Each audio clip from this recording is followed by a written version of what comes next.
Sa iba pang balita, may nagtatangka umanong manipulahin ang magiging resulta ng midterm elections sa Mayo. Pagbubunyag pa ng COMELEC, galing ito sa iba't ibang bansa at posibleng may kasabwat dito sa Pilipinas. At sa kabila niyan, tiniyak naman ng COMELEC na sisiguraduhin nilang magiging patas ang halalan at dahil naman po bago ang sistemang gagamitin ngayong eleksyon. Madeline Villar-Moratillo sa balitang yan.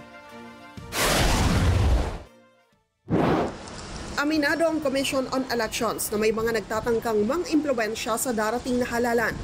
Ayon kay COMELEC Chairman George Garcia, mistulang mind conditioning rin ang nais ng mga ito para tanggapin ng publiko anuman ang magiging resulta ng halalan.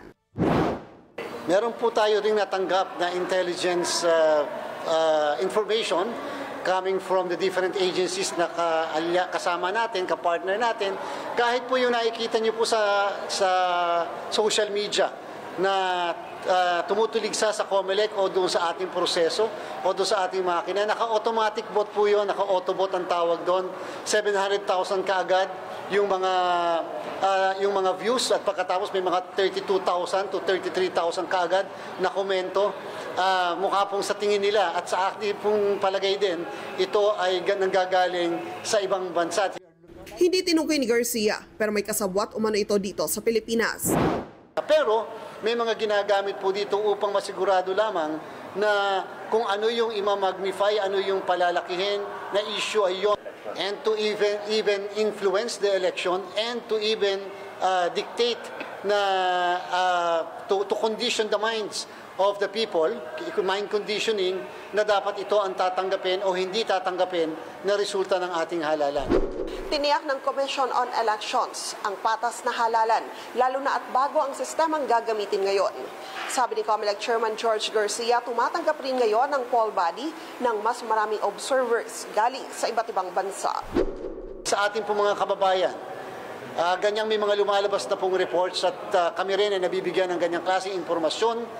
Sana po wag natin kagad basta paniniwalaan ang lahat ng nakikita natin, lalo na po sa social media. Wala namang partikular na bansang tinukoy ang COMELEC. Ang sabi po kasi ng intelligence community, may nakikita silang isang napakalaking bansa. At pagkatapos, kinakailangan lang kasi na may pagbabatuhan dito sa Pilipinas. So, ibig sabihin, yung pagmaniobra galing sa ibang bansa, pero merong conduit kasi dito sa ating pong bansa. Tapos palalabasin, may keso ng galing sa Africa. Isang araw naman mula nang buksan ng COMELEC ang kanilang Precinct Finder online. May libo-libong hacking attempts na umano ang natanggap ng poll body.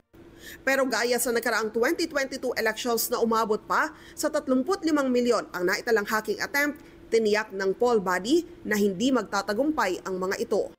Madeline Villar-Moratillo para sa Mata ng Agila. Matatag, matapang, matapat.